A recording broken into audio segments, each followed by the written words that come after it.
You're listening to the Turi Ryder's She Said What podcast. I'm Turi, along with Marcy Persky. Have you ever had a friend describe his or her perfect, idyllic, long vacation weekend, and you thought to yourself, holy smokes, that sounds awful? I'm sitting here playing with all my old computer mice, trying to find one that works. I've had that And problem. that was unsuccessful. No mouse. No mouse. There are a lot of things around my house where I could easily spend a day trying to find the only one of them that works, the only sharp knife in the knife block, the only battery in the drawer that holds the batteries, where I think I write dead on the batteries to take them to recycling, but apparently I don't. When you are done with something, don't you feel like you ought to be able to organize your life in such a way that you can move it from point A to point B without screwing yourself up 2 weeks, 2 months, Well, 2 years?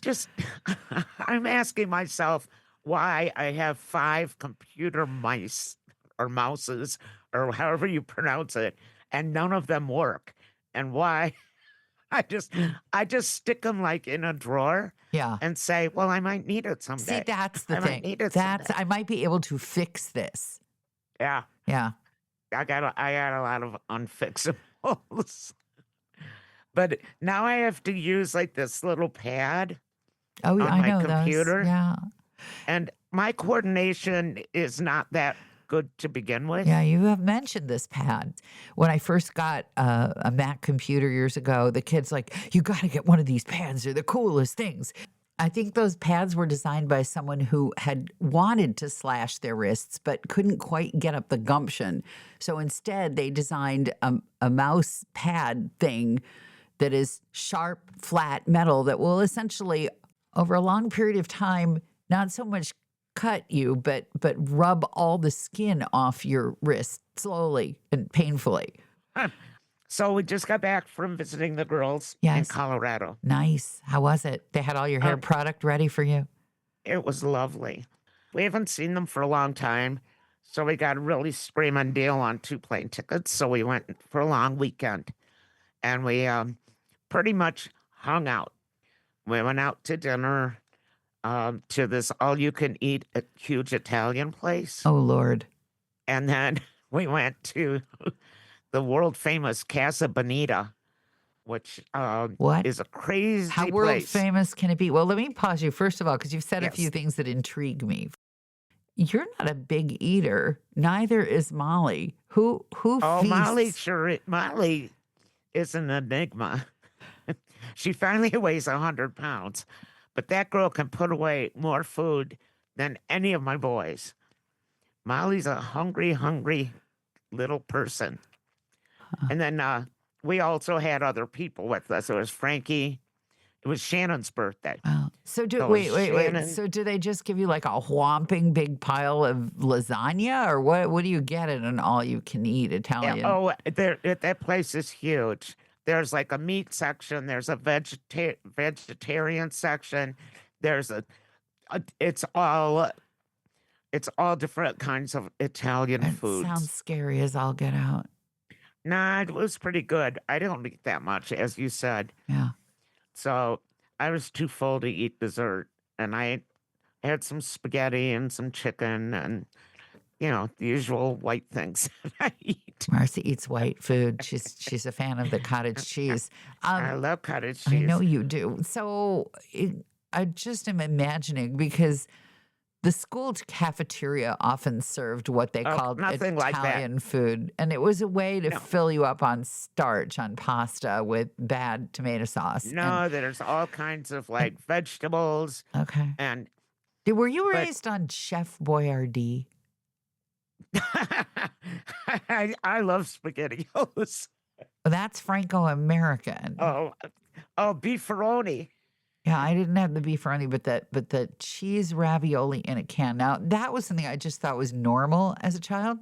And when you think of it now, it would be like I still eat SpaghettiOs when I'm desperate. Do you really? Because to Yeah. me, the idea of cheese ravioli in a sugary tomato sauce in a can is about as appealing as like putting a hamster in there and pickling it and then saying, "Here, isn't this tasty?"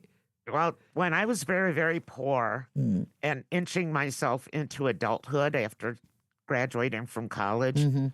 I ate a lot of SpaghettiOs because you could buy like 10 cans For a for a dollar. dollar back then. Yes, you could. You And could do that. sometimes they would have the little mystery meatballs, and sometimes they didn't. Uh, This place was very fancy. Fancy. It's not like what you're. It's a huge, huge, huge place, and they'll make you to order whatever you want. There's like chefs all over the place. Still Each scares the heck place, out of me. Was it at a it was casino? no, Huh. no. It's a very popular Denver restaurant. Okay. All right. Moving on from the And then we restaurant. went to Casa Bonita, And which what is you've never that? heard of No, because you never. don't watch South Park. Sorry. And I do the sometimes watch South Park. I do. Casa Bonita is Cartman's favorite restaurant. And it was another famous place around Denver. And then it went bankrupt and fell into very bad disrepair. And so the South Park guys bought it and rebuilt it exactly how it was. And it's this huge, ginormous place where they have cliff divers inside. Cliff divers. I There's can't. I'm astonished already. yeah, it's you have 1 It's a hour to eat. restaurant? Wait, it's a restaurant Yes, with you cliff divers.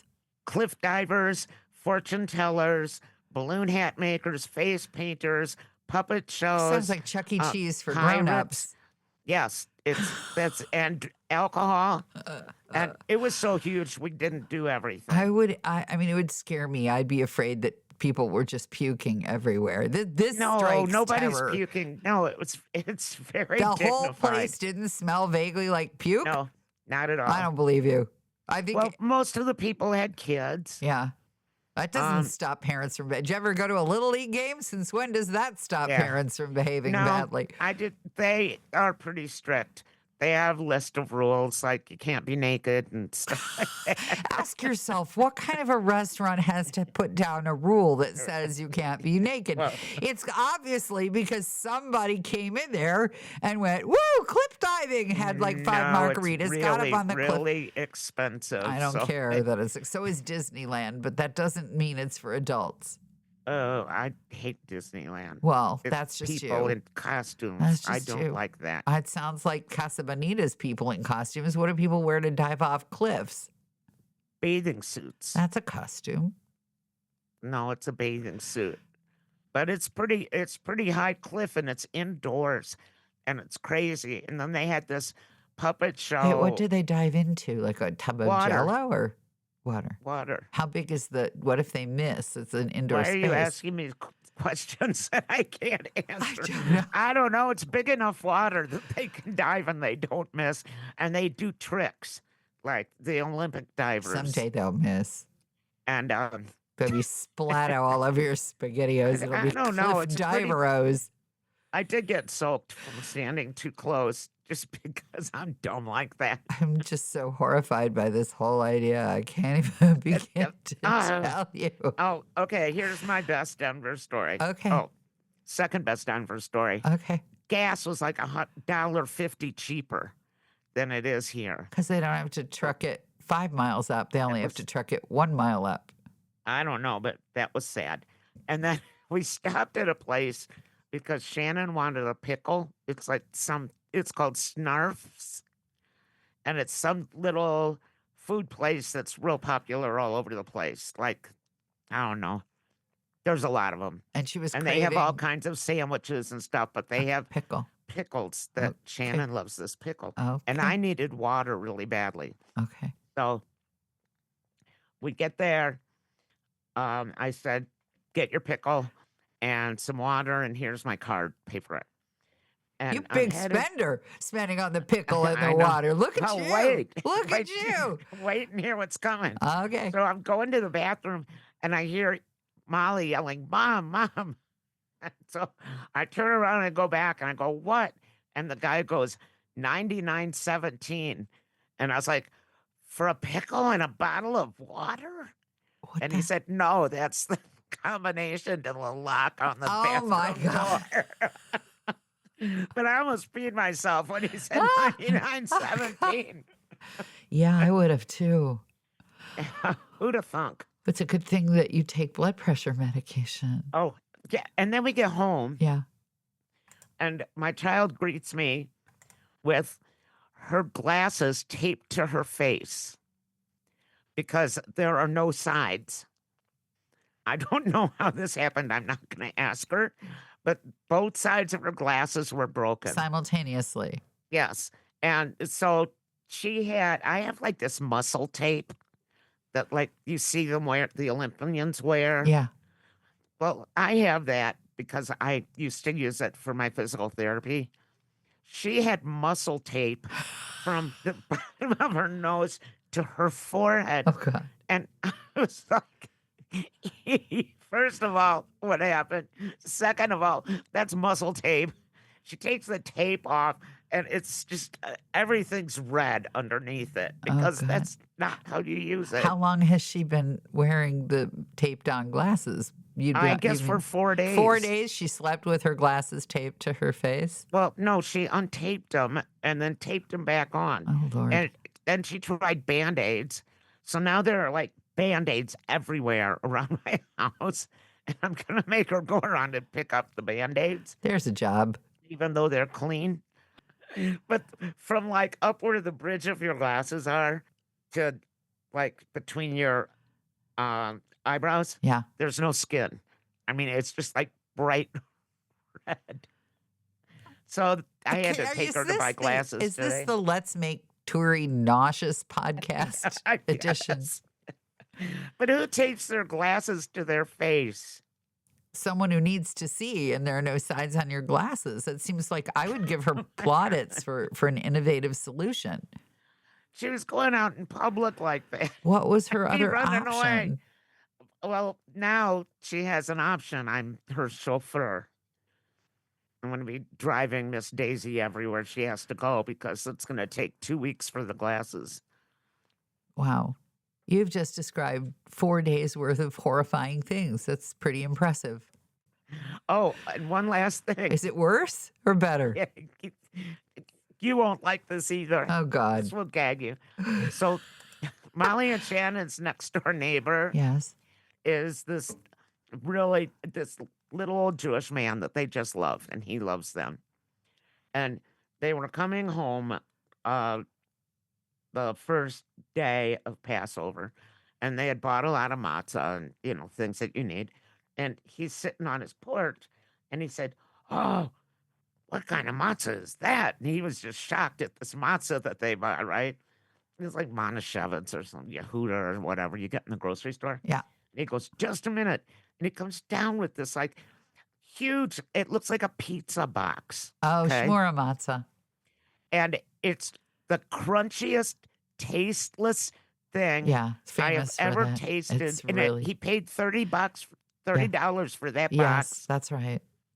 And I will eat Monashevitz egg matzah from morning till night before I would ever try that horrible stuff. Well, I'll tell you what the deal is.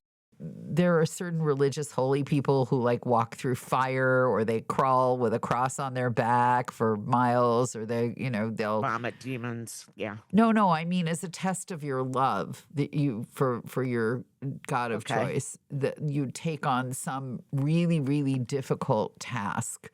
So this matzah is a Moses thing? This matzah is basically our tribe's version of that, in my opinion. What it means is it's called shmura matzah, which means that it's guarded. So the matzah that you like comes from a matzah factory, but the shmura matzah is individually made, and each piece is watched to make sure that it doesn't rise and that it only gets a certain amount of time to be baked, and it's a race. And if you ever see a video of them making it, it looks like a NASCAR pit stop. It's the nastiest cardboard I've ever eaten. Not tasty, no, not at all. But again, like the people who make the pilgrimages, with thorns in their shoes, or carrying giant crosses behind them, or any number of other religious things that you could do to prove how much, how strict you are and how genuine in your belief. That's what that matzah is. And you couldn't make me eat it. Oh. Well, I've tasted it, but it's we all tasted it, and we all went. And it costs $1 million. Well, it's no can of SpaghettiOs, I'll tell you that. Thank you for listening to the podcast. It's clear you like listening to things, so you might enjoy the audio version of my book, She Said What? A Life on the Air. I read the entire darn thing myself. You can download it from Audible. It's not free like the podcast, though, so if you're thrifty, like me, you may still want your public library to order the printed version.